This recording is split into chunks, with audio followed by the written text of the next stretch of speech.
Enchanting, the Texas-born female rapper who was once positioned to be the first lady of Gucci Mane's 1017 Records, died suddenly this week, leaving him completely gutted. On his IG, Gucci posted a pic of Enchanting with the heartbroken caption, "So sad to have to say RIP to such a great young lady, a true star, we gon' all miss you, chant." Several other hip-hop artists, Erica Banks, Lakia, Amaretta, Gloss Up and more, also paid respects to their colleague after Lil CJ Casino, an artist manager out of Fort Worth, confirmed the news on IG while reminiscing about the tracks she laid down in his studio. No cause of death has been revealed, but CJ said the family pulled her off life support after she fell unconscious the day before. Enchanting's sister had been working tirelessly to combat the premature death rumors, but eventually also confirmed the news with a sad photo of them two in happier times. Enchanting signed to Gucci in 2020 and collaborated with all the label's top acts before parting ways in 2022, including Pusha T, Fujiano and the late Big Scar, to whom she was particularly close.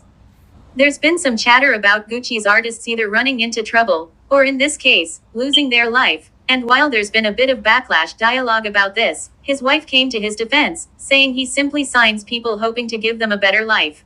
She was 26. Gone too soon, but will not be forgotten. Rest in peace, Enchanting. As you come onto the page, kindly hit the like bell and subscribe to the channel if you haven't done so as yet. Thank you.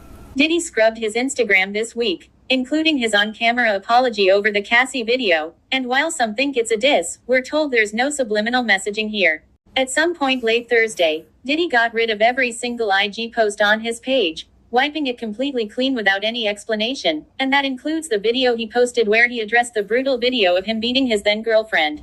The internet was rife with theories on what might have been behind the move, but sources with direct knowledge have assured us there's nothing behind the move other than Puff wanting to reset his posts, something we're told he's done in the past. We're told Diddy wasn't taking a dig at Cassie either by getting rid of his apology, which is evident in the fact that deleted all of his posts, not just that one. So difficult to reflect on the darkest times in your life, but sometimes you gotta do that. I was fucked up.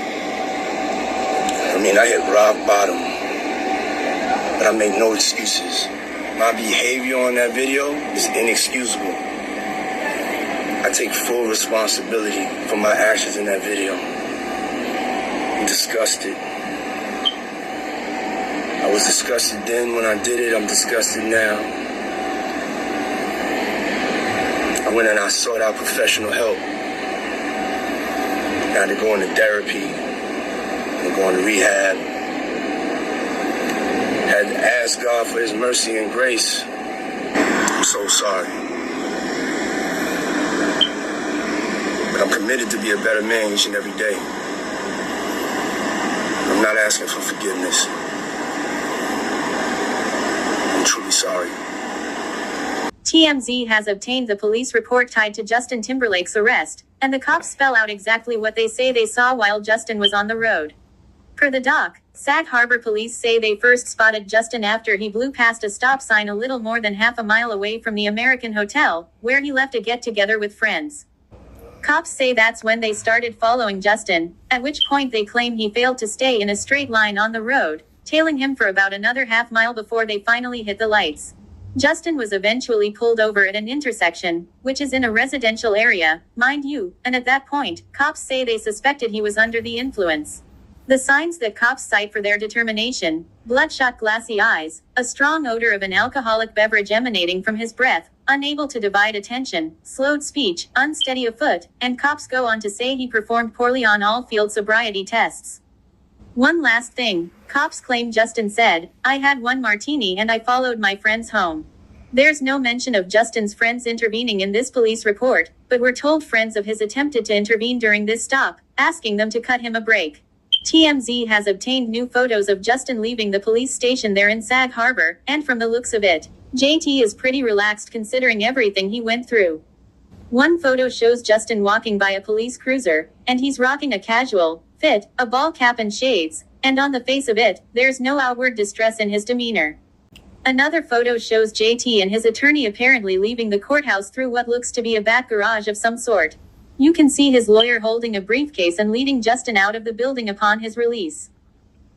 7:15 a.m. Pacific Time, Justin was arraigned and released without bail. He has been charged with 1 count of DWI and cited for running a stop sign and failure to keep in his lane. The next court date is July 26th. He's being repped by criminal defense lawyer Ed Burke Jr. As for the traffic stop, law enforcement sources tell TMZ cops observed Justin glassy-eyed and they say they smelled alcohol on his breath. They say he failed the field sobriety test when asked to do a one-legged stand and a walk and turn. 6:38 a.m. Pacific Time. Sources connected to law enforcement tell TMZ, Justin was at the American Hotel partying and almost immediately after he left and began driving, we're told he blew a stop sign. Cops saw that and began to follow him. We're told Justin began swerving and cops pulled him over. Our sources say cops performed a field sobriety test and asked Justin to take a breathalyzer test, but he refused. We're also told several of Justin's friends came on scene and tried to convince cops to cut him a break, but they refused. Justin was handcuffed and arrested, and we're told it's all on body cam. TMZ has confirmed he was arrested for driving while intoxicated. Our sources say Justin went to meet friends at a hotel Monday night in Sag Harbor for dinner, and around 12:30 a.m., we're told he got into his car to drive back to where he was staying, only to be pulled over almost immediately after he took the wheel.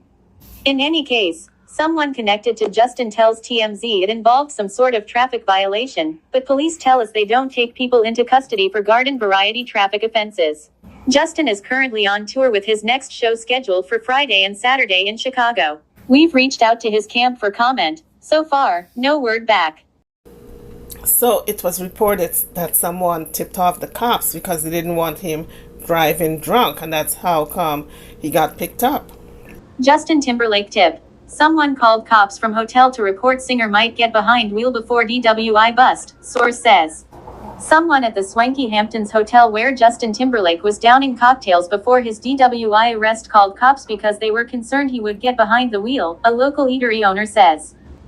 They said Justin was having a lot of drinks, and they told the cop to watch him if he is going to drive, said the well-connected Southampton restaurateur, who did not want to be identified, to the Post on Sunday.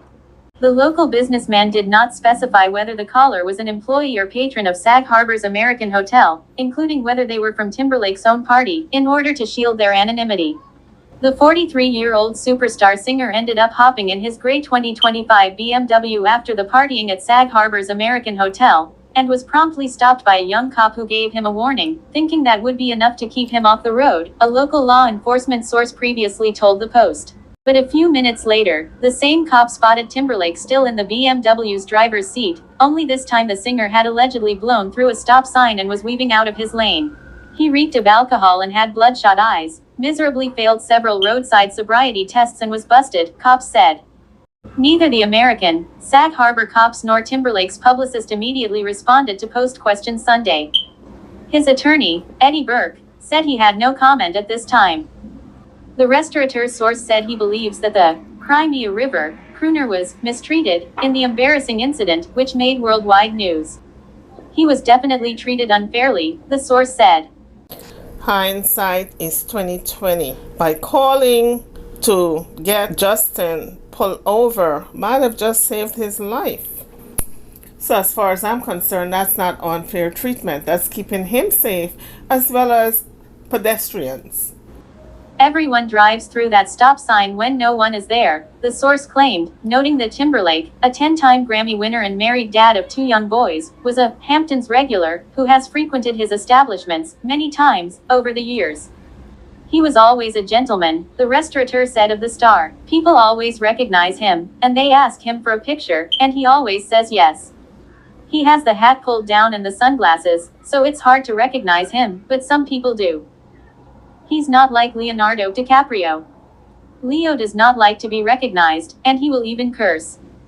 He does not take pictures, especially if he is with a bunch of models, the source said. The restaurant owner said he also doesn't buy the widely reported detail that the young officer who pulled Timberlake over, a Sag Harbor rookie cop named Michael Arkinson, didn't recognize him. If you live in America, you know who Justin Timberlake is, the source said. The cop did his job, but he definitely knew who Justin was. Of course he knew who he was, because when he pulled him over the first time and gave him that warning, he probably asked for an ID or he recognized the face. But another local businessman, Mark Zucchero, 54, who owns Flying Point Surf and Sport, said he believes Arkinson. The cop is definitely not a bad guy. He's diligent, he does a good job. He just didn't know who Justin Timberlake was. That's all. Pretty simple. Of course, the cop was doing his job. That's why the stoplight is there for you to stop. Kirk Severance, 31, who manages the Emporium True Value Hardware directly across the street from the American Hotel, added, "The cops around here are pretty lenient and understanding. All nice guys. Some of them come in here. They're really laid back in the winter, but they can get a little stricter in the summer with the crowds," the local said. 2 cars were in the driveway at Arkinson's Hamptons home Sunday, and people could be seen inside, but nobody came to the door when the Post saw comment. Later, cops outside warned Post staffers to stay away. The Mickey Mouse Club alum made his first public statement after his arrest on stage at Chicago's United Center on Friday night. Timberlake claimed to arresting officers after he was pulled over that he only had one drink, a martini. He still refused to take a breathalyzer test 3 separate times, according to court documents. As you leave the page, don't forget to hit the like bell and subscribe to the channel if you haven't done so as yet. Thank you for watching.